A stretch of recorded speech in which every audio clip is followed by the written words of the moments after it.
Do you believe in miracles? I imagine there's some people here going, if you only knew, it's a miracle that I'm here. Oh my God. Yeah, surviving yesterday was a miracle, and that I'm in church is a miracle. No, I mean, do you believe in miracles? It's kind of a trick question because how you define miracles will probably determine how you answer that question. If you look up the word miracle in the dictionary, you'll find that there are kind of three uses of the idea of miracle, of the word miracle, and I kind of categorize them as Class A miracles, Class B miracles, and Class C miracles. A Class A miracle is defined this way in the dictionary. It says, a Class A miracle, it doesn't say Class A, that's me, but it says, a miracle is a surprising and welcome event that is not explicable by natural or scientific laws and is therefore considered to be the work of a divine agency. This is, parting the Red Sea, walking on the water, raising the dead, those kind of Class A miracles that really kind of destroy the laws of nature and science and common sense. So those are Class A miracles. Class B miracles are a little different thing. Class B miracle is a highly improbable or extraordinary event, development or accomplishment that brings very welcome consequences. It's the kind of thing where the doctors can't explain why you got better or how you got pregnant or how anyone survived a car accident. They would look at the mangled mess of a car that people walked away from and they would say, well, that was a miracle. It's just an inexplicable event. It doesn't override the laws of nature. We just can't really explain it. Now, Class C miracles, I think we all believe in Class C miracles because a Class C miracle is just an amazing product or achievement or an outstanding example of something like Miracle Noodles or the Miracle Season or the Miracle on Ice or the Miracle Mets or Miracle Whip. I mean, that's kind of how we use the term. It's the kind of miracles I was raised on where my mom would say, Dave, it would be a miracle if you ever cleaned your room. That's kind of Class C miracles. I think we all believe in Class C miracles. We might wonder about Class B miracles, and probably a majority of us hope for and believe in Class A miracles. But the question I want to focus on today is not, do you believe do you believe in miracles? The question is, do you believe that you are one? And that you have the capacity to be a miracle worker?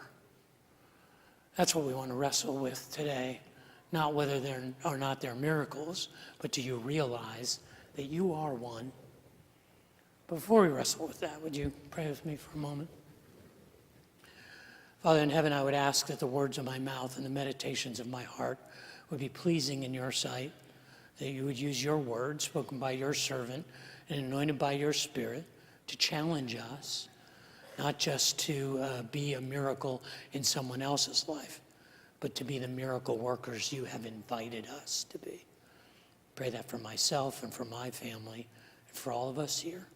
For I ask that in Jesus' name, amen. A couple weeks ago, we began a conversation about a subject that you may have found to be different, the Tao of Jesus. The Tao in Eastern philosophy really represents the thing that holds the universe together. It represents the uncaused first cause, the force that influences all other forces. In science, if you are a particle physicist, you would be searching for the Tao if you were searching for the Higgs boson particle, or what some people have nicknamed the God particle. The particle, the force in nature that influences all other forces. If you were an expert in mathematics, you would say you were searching for the grand unifying principle or the grand unifying theory, the mathematical equation from which all other equations find their source. If you were a Western philosopher, you might say that you were searching for what's called natural law, those things that are immutable and unchanging, the truths about the universe that we live in. Eastern philosophers call this the Tao. The Bible calls it the Chaya, or the Logos, the I am, or the Word. Jesus said, the Tao is me. I am the way, I am the path, I am the truth, and I am the life. I am the Tao. And he gave evidence that he was the one who was the Lord of everything through the miracles that he performed. You see, a miracle, by its very definition, is above the law. It is beyond the law. It transcends the laws of nature. In fact, it tears a hole in the fabric of the laws of the universe. For example, the greatest miracle that ever took place was the resurrection, because it defies the universal law of death. Because the law of death applies to everything in the universe, whether it's single-cell organisms or human beings or planets or stars or galaxies or universes. Everything dies, and the resurrection tears a hole in the law of death that rules over all of nature. And so when Jesus performed miracles, when he walked on the water, when he made the blind to see and the lame to walk, when he cleansed the leper, when he controlled the wind and the waves, when he rose from the dead, he was proving himself to be the Lord over all. He was the uncaused first cause. He was the one who was in control even beyond the laws. He was above the law. But I want to suggest that there are more miracles going on in Jesus' life than simply the miracles that we catalog as healings or miraculous power over nature. And that he invites us to follow him in that miraculous behavior. That there were miracles that he was performing every day that are miracles that you and I can perform every day. An example of this takes place early in his ministry. Early in the life of Jesus, the public life of Jesus. In fact, it's recorded in the 2nd chapter of the book of Mark. In Mark chapter 2, Jesus had just begun his public ministry. And already people were gathering to hear his teaching because he was so compelling. And he was teaching in the region in the northern part of Israel, on the Sea of Galilee, on the northern shore of the Sea of Galilee, near a village called Capernaum. And people had gathered there to hear him teach. And it says that later on, as he was walking down the road, he came to a crossroads there in the northern part of Israel where tax collectors had set up shop. That was the custom in the first century, that as merchants would come into the land of Israel, they would have to pay a tax in order to sell their goods in Jerusalem or in parts of the land of Israel. And so these tax collectors worked for the Roman government, and they took their share. And as they were walking down the road, he saw, sitting in the tax collector's booth, a man named Levi, the son of Alphaeus. Now we know that Levi is also Matthew, because in Matthew chapter 9, the same story is recorded, and Matthew tells us it was him. It was Matthew that was sitting there in the tax collector's booth. He was Levi, the son of Alphaeus. And when Jesus walked up to him, he said, "Come and follow me." And immediately he got up and followed him. Don't miss the miracle that's right there, because there's kind of a Class B miracle taking place right there at the tax collector's booth. He had a comfortable life. He had a life maybe as an outcast from society, but it was comfortable in terms of his wealth, in terms of his prosperity. And Jesus just walks up and goes, "Hey, you, come with me." And he goes, "Okay." Who does that? That's a miracle just happening right before our eyes. But the miracle I want to look at takes place later in Matthew's home. So this encounter with this young Galilean rabbi was so transformational in Matthew's life. He threw a dinner party, and he invited Jesus and his disciples and a number of his friends. And it says that Matthew's friends were notorious. They were disreputable sinners, tax collectors and disreputable sinners. You know who he's describing there? Us. The disreputable, the outcasts, the misfits, the people who don't fit in the proper circles. These were Matthew's friends, and he had invited them, and Jesus and his disciples were more than welcome to share a meal with them. But as they did, the religious leaders of Jesus' day noticed what was going on, and they saw it. We may not see it, but they saw it. They saw the miracle that was taking place here. The religious leaders of Jesus' day noticed Jesus, this young rabbi, and his disciples having dinner with these tax collectors and disreputable sinners. And they said, whoa, whoa, whoa, whoa, this isn't right. This isn't how the world works. Young rabbis set themselves apart from the disreputable, from the outcasts, and from the misfits. This is against the law.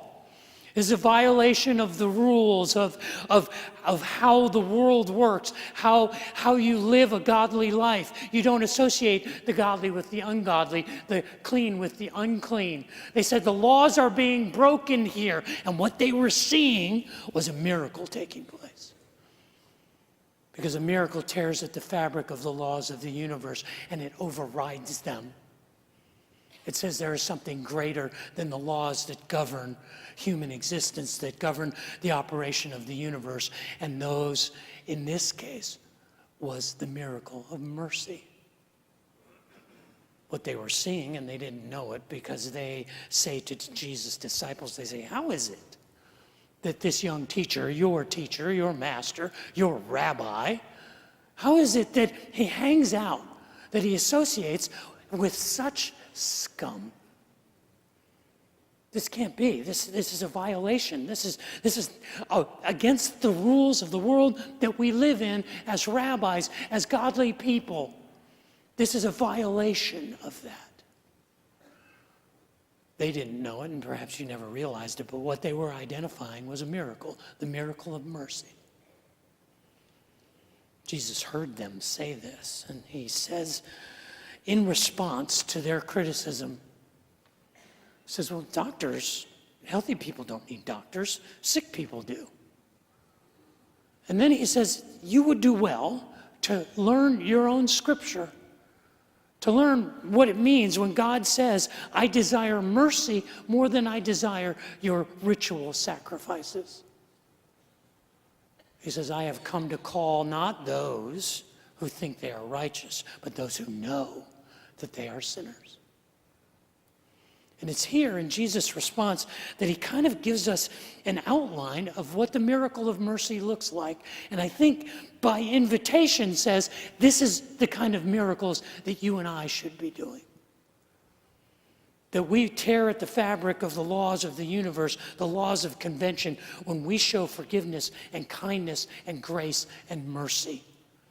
The miracle of mercy is a miracle that we are invited to perform, just as he did. And there's three things. In the response that Jesus gives to the religious leaders of his day, there are three observations I want to make about the character of mercy. First of all, mercy won't shoot the wounded. What makes mercy miraculous is that mercy won't shoot the wounded. It was December the 30th, 1943.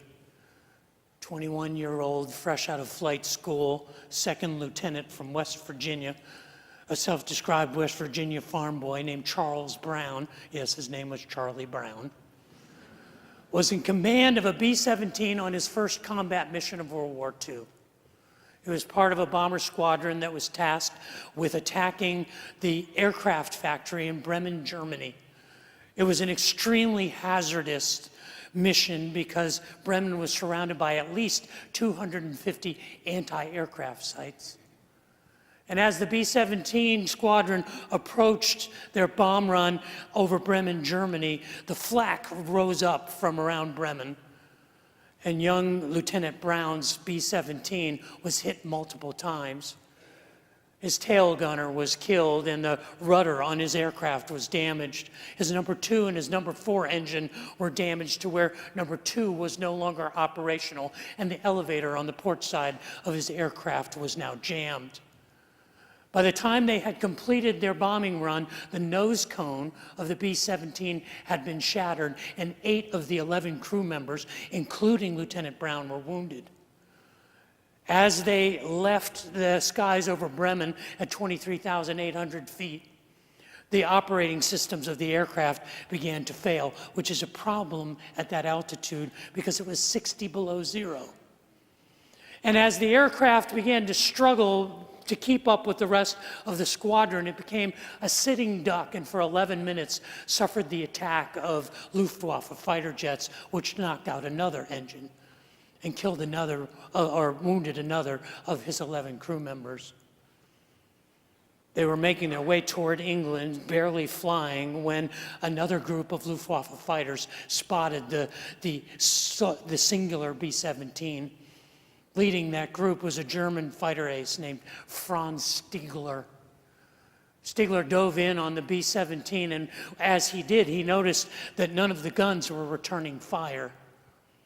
And as he got closer to the B-17, he could see the mangled rudder and the damaged engines. He could actually see inside of the aircraft to see the wounded men huddling to try and keep warm in the 60 below temperature. And so he flew, rather than attacking, off to the port side of the aircraft and tried to get the attention of the pilot, Lieutenant Brown.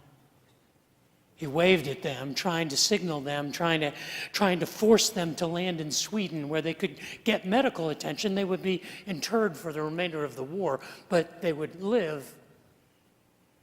Until they got to the English Channel, Franz Stigler flew his Me-109 off the port wing so that other Germans would not attack the crippled B-17, and so that the anti-aircraft on the ground would not lay into him as they flew.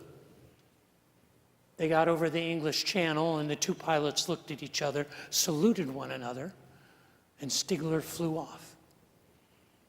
Brown and his crew made it back to England, where all but one of them survived. I don't know if you're familiar with how war works, but that's not how war works. War is about killing people and blowing things up, killing your enemy before they kill you. In fact, there were orders from the German High Command that any pilot who showed mercy to an enemy pilot, regardless of the circumstances, would be executed for treason. This is not how war works. This is not how it works. It's kill or be killed. War is the ultimate expression of the Darwinian evolution of man. It is unbridled law of the jungle. Only the strongest survive.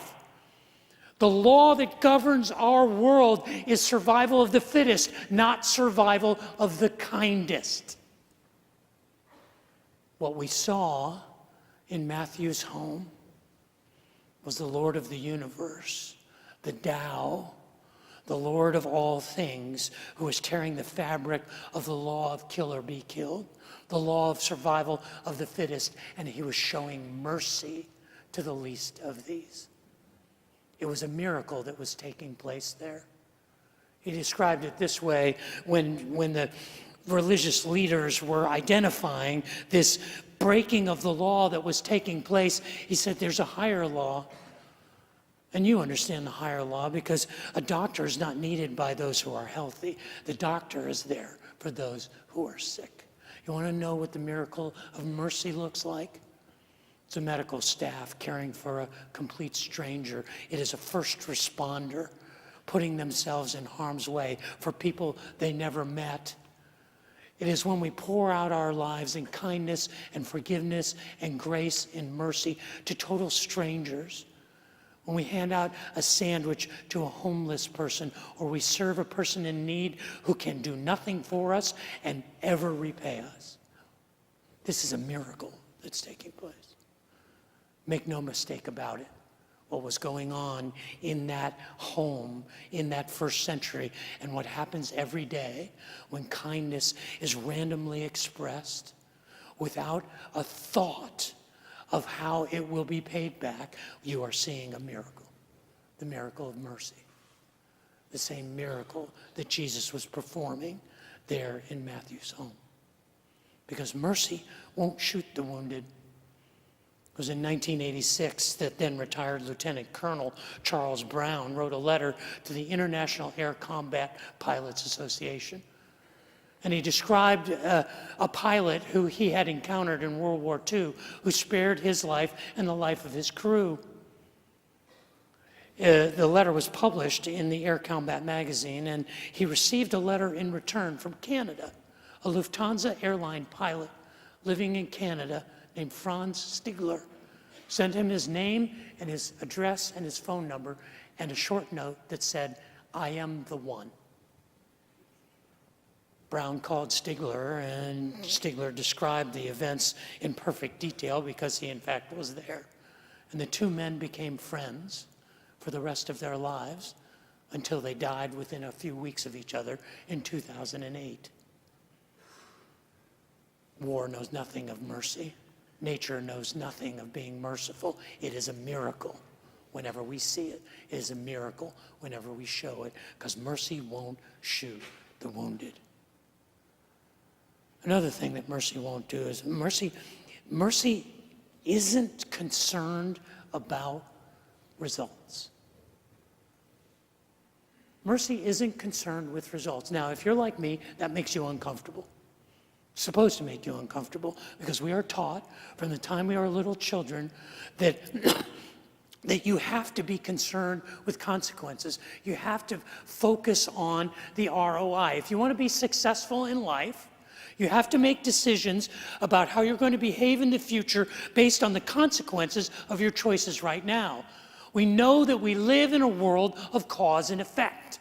We know that the universe is guided by sowing and reaping. What goes around comes around. And people who are successful are dialed into the idea that I know what the outcome will be, and I make the investments, I make the choices so that the future outcome will bring good results, will bring good benefits. This is what a successful life looks like. Mercy has no place in that. Mercy has no place if we want to be successful. Mercy has no place if we want to run a good business. You have to collect from your debtors. You have to pay your bills.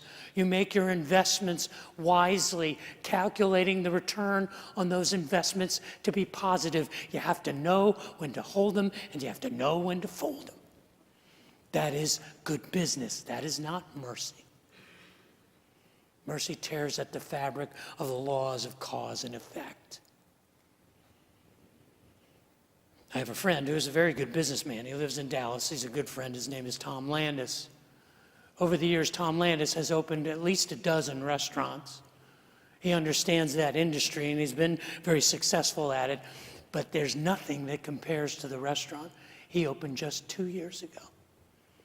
I want you to see a profile they did of Tom, my friend Tom, on WFAA television. There are more than 600,000 restaurants in America, but only one leading a food revolution. It just jumped out that, hey, this is what the restaurant industry needs. Tom Landis has opened more than a dozen restaurants, but says each time he had the same problem. Employee turnover and customer service. Tom realized he just wasn't hiring the right people. Enjoyed it. Which is why, here at Howdy Homemade Ice Cream, he took a sweeter approach. Hi, how are y'all? Aside from a couple administrative roles, every employee at Howdy Homemade has special needs. Yes. Before Tom scooped these guys up, many of them were told having a job was impossible. It makes me feel like there's not a place in me in this world. But thanks to Tom, they've been given a chance. Oh, thank you. And the result is incredible. Since opening 2 years ago, Tom has had zero turnover. Not one employee has quit. Yeah. For the opportunity, they can't thank Tom enough. And I really appreciate the freedom of expressing myself. He's a guy that will make America happy again. I think I've taught them how to work, and they've taught me how to live. And with that, Tom Landis learned a lesson, and so did they. Never take no for an answer. Grab what you're passionate about and make it happen because you are worth living for.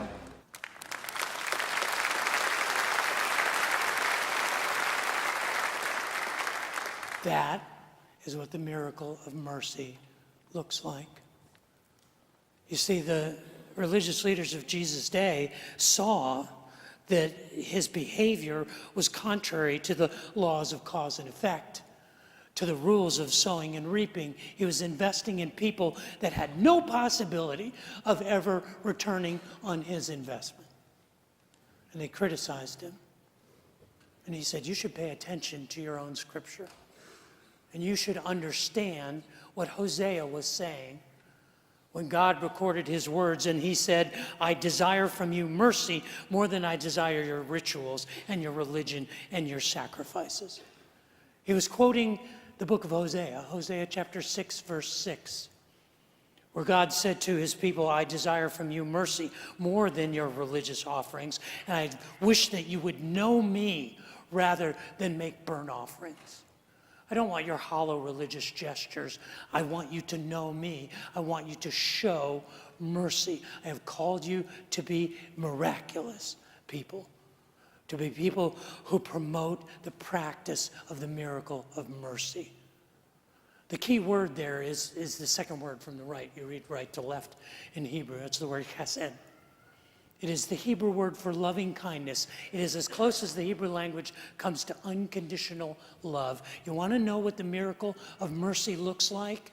It looks like I will choose to love you even if you never love me back.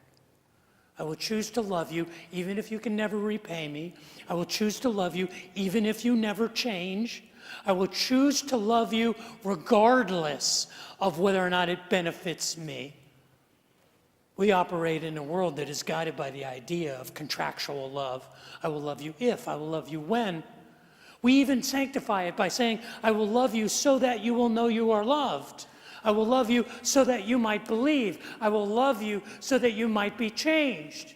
But unconditional love says, I will love you even if you never change. I will love you because I choose to love you. That is the miracle of mercy. That's what mercy looks like, because mercy isn't concerned with results.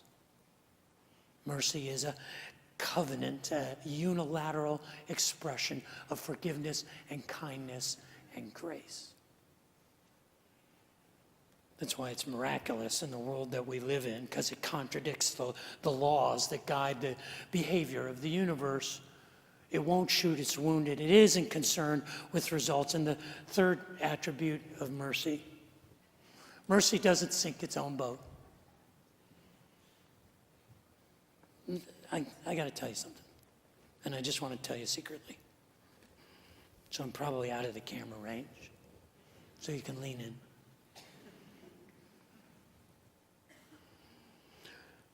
I'm a sinner. Yeah, really, I am. My wife is probably saying amen to that right now. Some of you going, well, that's not really a revelation. But I am. Doesn't mean I'm as bad as I can be. I work hard not to be as bad as I can be. But in me is a capacity. It's a capacity to be selfish. It's a capacity to divide, to give in to that nature that divides people into us and them, to we and they, to those in the boat and those outside of the boat. I have this ability to look at the world, and it's, to some degree, it's not my fault. It's not my fault that I am a product of my ancestral evolutionary DNA, the DNA that programmed us as human beings to make split-second decisions. Is it friend or foe? Is it predator or prey? That we have to divide the world into people who are like us and people who are not like us. We have to divide the world into people who are in the boat and people who are out of the boat. But because I'm a sinner, and I know it, I find myself in the boat with the worst of these, with the least of these. I cannot segregate myself from those who are in the same boat with me. Because whether you believe it or not, we are all in the same boat. And that boat is going down. None of us get out of this life alive, and it's too far to swim to shore. And the water is too cold, and it is filled with sharks. And so none of us can make it home. None of us can make it home without help. We are all in the same boat. And even though we live in a world that tells us it's us against them, It's the haves and the have-nots. It's the insiders and the outsiders, the believers and the non-believers. Even though we live in a world that constantly encourages us to divide, mercy says, no, we're all in the same boat. And mercy doesn't sink its own boat. How did Jesus say it when the religious leaders of his day were identifying the miracle that was taking place in front of them? And they were saying, why does he hang out with such scum? He said to them, I have come not to call those who think they are righteous. I have come to call those who know they are sinners, who know they need to be rescued, who know that they are all in the same boat and it's going down. Those are the people who I'm calling to. Because they're the ones who know they need grace, who know they are no different than the outcast and the misfit, because we all need the same thing and we are all in the same boat. You want to know what the miracle of mercy looks like? It doesn't discriminate, it doesn't segregate, it doesn't divide between us and them, between the haves and the have-nots, between the insiders and the outsiders, the fit and the unfit. It says, no, but for the grace of God, there go I. Then I know we're all in the same boat, and mercy doesn't sink its own boat. This is the miracle that was taking place there in Matthew's home as he hosted Jesus and his disciples and tax collectors and other disreputable sinners. What was taking place there, the religious leaders of Jesus' day, they saw it, they knew. They knew the fabric of the universe was being torn. This isn't how the world works. This is a violation of the law, and they were people who knew the law. But he was above the law. And he said, mercy is above the law. It is a miracle that tears that hole through the law and breaks the law to something greater. He knew that mercy is a miracle when it's expressed, because it won't shoot the wounded, and it doesn't concern itself with results, and it doesn't sink its own boat. See, Jesus is the Tao. He is the law before all the laws. He is the rule before all the rules. He is the one who is the architect of the universe that we live in. He is the one who has the authority to supersede even the rules that he put in place. Physicists tell us there are parts of the universe that are inexplicable, black holes and dark matter and antimatter and wormholes. And there are things that seem to disorder the order of the universe, but they are laws above the laws that we understand. And that is where the Tao is. And that is who Jesus is. He is the Tao. And he invites us to follow him. That's what was happening in the tax collector's booth outside of the village of Capernaum in the Sea of Galilee. He saw Levi, the son of Alphaeus, and he said, come and follow me. And it was a miracle that he left everything and followed him, but he was being invited not just to be a miracle, but to perform miracles. To perform the miracle of mercy. To tear at the fabric of the laws of cause and effect, the laws of evolution, the laws of kill or be killed. He was inviting him to be a miracle worker. So do you believe in miracles? Recent Pew Research Institute survey said that they surveyed 36,000 adults of all ages from 18 to 80. And they found that 78% of all Americans 30 and above believe in miracles. Said, yes, I believe in miracles. What is miraculous about their survey was that 77% of everyone under 30 said they believe in miracles.